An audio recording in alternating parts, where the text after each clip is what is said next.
And the Lord is asking us right now, yung ginagawa mong preparation, yan ba ang preparation na gusto ng Panginoon?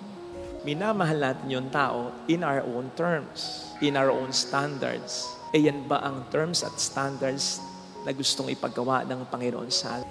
Halos lahat ng nakausap ko, parang gusto nang mag-give up. Kamakailan ay nakita ko ang post ng kaibigan nating si Kim Rodriguez. Ayan yung basahin ko sa inyo.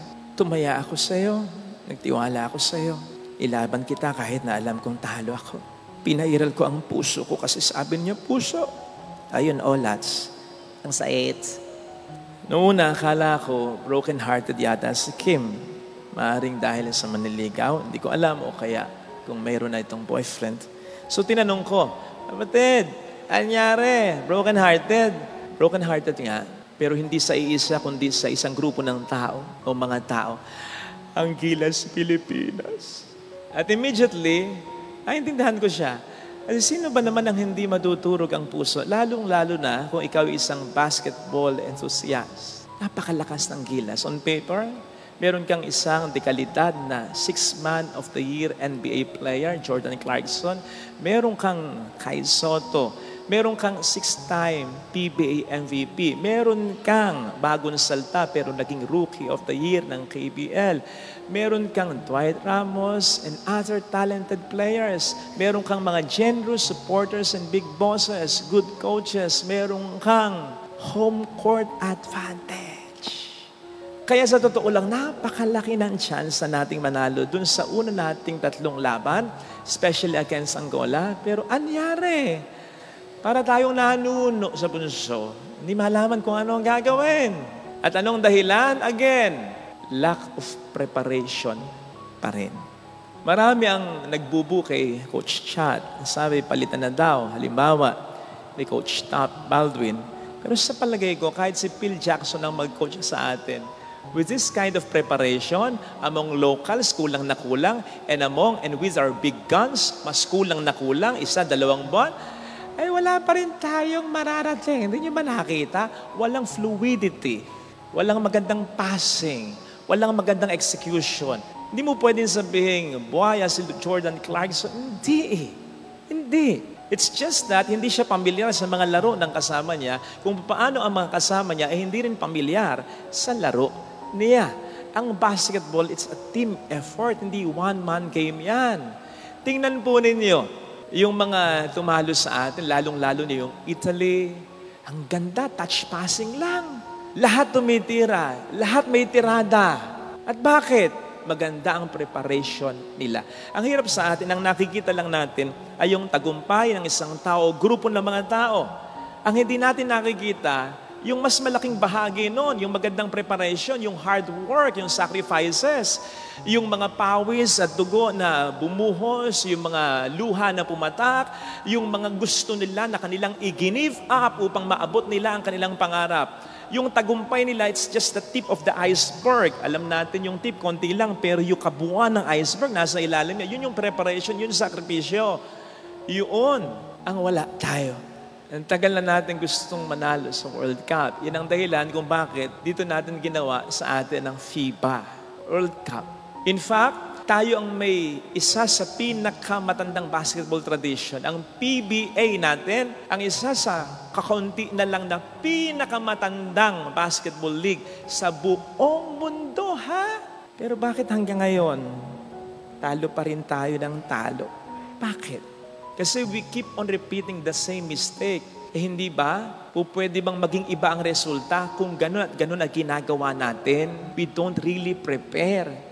Ang sabi nga po ni Benjamin Franklin, if we fail to prepare, we prepare to fail. Kung tayo ay nabibigong maghanda, tayo'y naghahanda sa pagkabigo. Masakit isipin yun, pero yun ang totoo. Kapag hindi tayo naghahanda, sino mang mag-exam dyan? Sino mang nag-aspire ng isang career dyan? Sino mang magbubukas ng isang bagong business o negosyo dyan? Sino bang mag-aasawa dyan? Sino mang magsisimula ng bagong pamilya dyan? Sino mang gustong magpatayo ng kung ano dyan? Kapatid, kapag hindi ka naghanda, naghahanda ka na mabigo. Handaan mo yan. Father, Nag-prepare naman tayo. Oo, nag-prepare tayo 1-2 buwan sapagkat yun ang ating gusto. Oo, nag-prepare tayo para sa basketball games na ito. Pero yung style natin, hindi natin binago. Nag-prepare tayo according sa ating gusto. Hindi yun ang magandang preparasyon. Mag-prepare tayo according sa hinihingi ng sitwasyon at pagkakataon. Yung preparation na hindi dapat 1-2 buwan lang, dapat pang matagalang, pang long term yan. Yung preparation, sabi nga ni Yang Giao, kung ang gagamitin pa rin natin paulit-ulit yung style natin at hindi yung contemporary style na matatalo tayo sapagkat yung style ng basketball ng mga Pilipino napag-iwanan na. Dekada na tayong naiwan ng maraming tao, basketball players sa buong mundo. And so, nagpe-prepare nga tayo according to what we want, not according to what we should be doing. Brothers and sisters, yun yung sinasabi sa ating ebanghelyong napakinggan.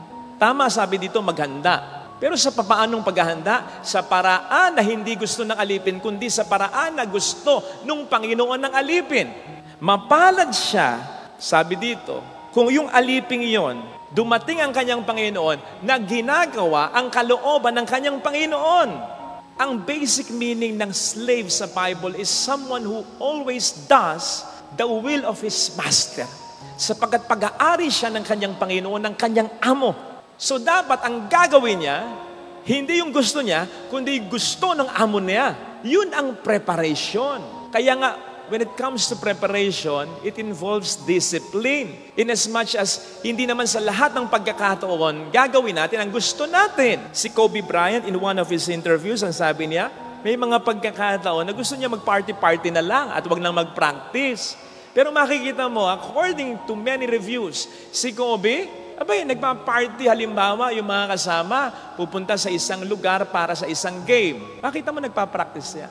Superstar na yan. Leading scorer na yan. Bakit superstar at bakit leading scorer? Nagpe-prepare siya, not in the way he wants, but in the way the situation wants it to be. Mga kapatid, kung i-apply natin ito sa buhay natin, sigurado namang naghahanda tayo sa pagharap natin sa Panginoon natin anytime ng buhay natin. And I mean anytime, ha? Huwag po natin kakalimutan yan. Yung pagbubukas ng business, yung pag-aasawa, yung pagpapare, anumang karir, pwede mo pang maiwasan yan. Kaya po pwedeng half-baked lang yung paghahanda na gawin mo sa mga yan. Kasi hindi naman masyadong matindi ang epekto niyan. Pero when it comes to our salvation, dapat paghandaan natin po ito sapagkat ito ay darating sa oras na hindi natin inaasahan, ayaw man natin o gusto natin. Kaya dapat talaga tayo mag-prepare. And the Lord is asking us right now, yung ginagawa mong preparation, yan ba ang preparation na gusto ng Panginoon? Kanina may mga nangumpisal. Generally, sasabihin ko, yung sinabi ko rin sa marami sa kanila, mahal mo yung nanay mo. Pero ganyan ba ang pagmamahal na gusto ng Panginoon na ibigay mo sa nanay? Mahal mo yung anak mo. Pero ganyan ba yung pagmamahal na gusto ng Panginoon na ibigay mo sa anak mo? Mahal mo yung kapatid mo. Pero ganyan ba yung pagmamahal? Kasi halos lahat ng nakausap ko parang gusto nang mag-give up.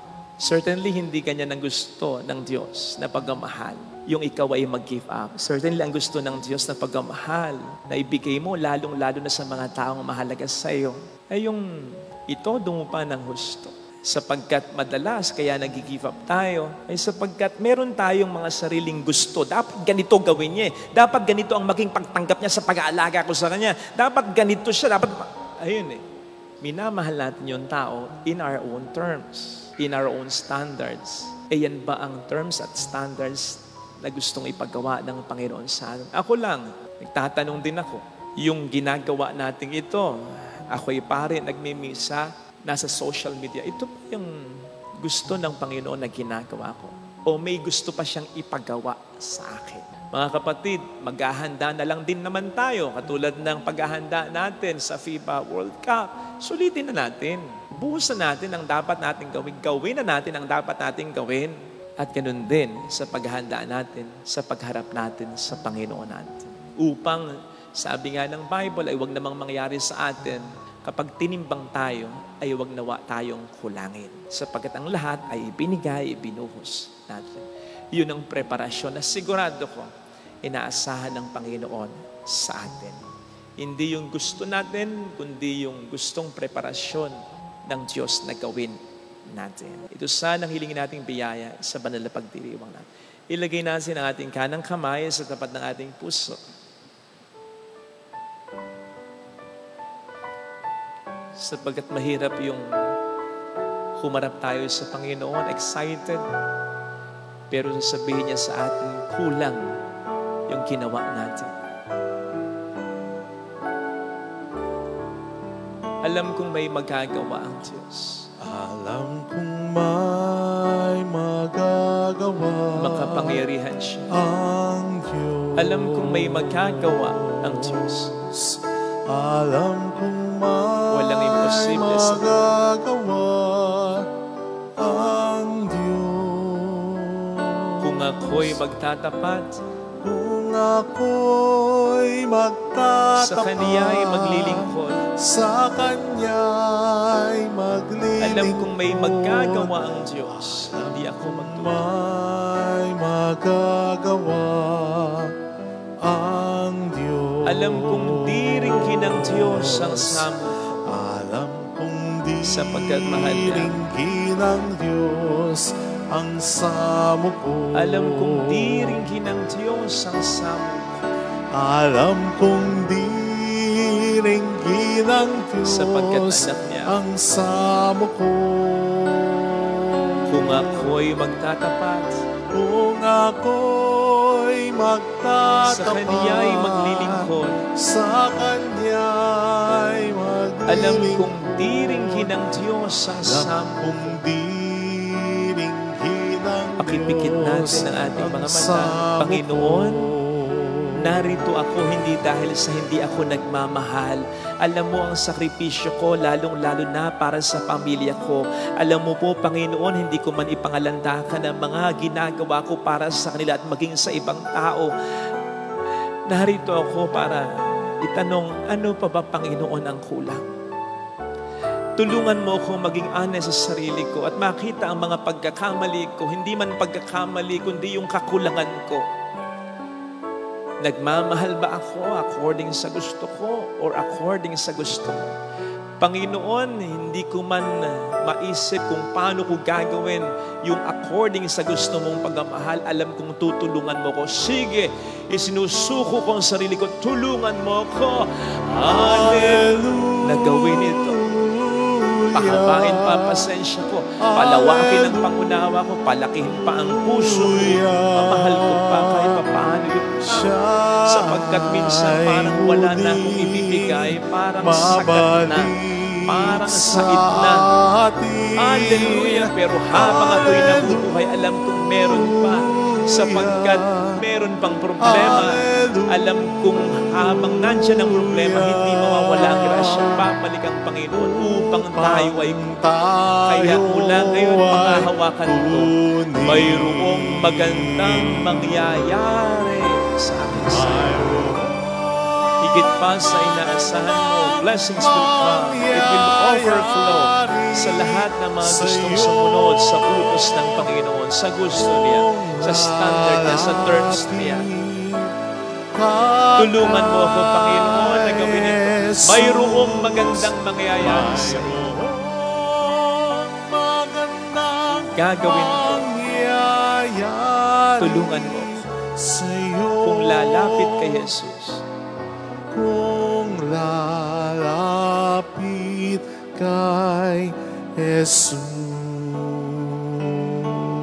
Papuri sa Ama at sa Anak sa Espiritu Santo. Kapara ng sa unang-una, ngayon magpakailanman, magpasawalang hanggan. Amen.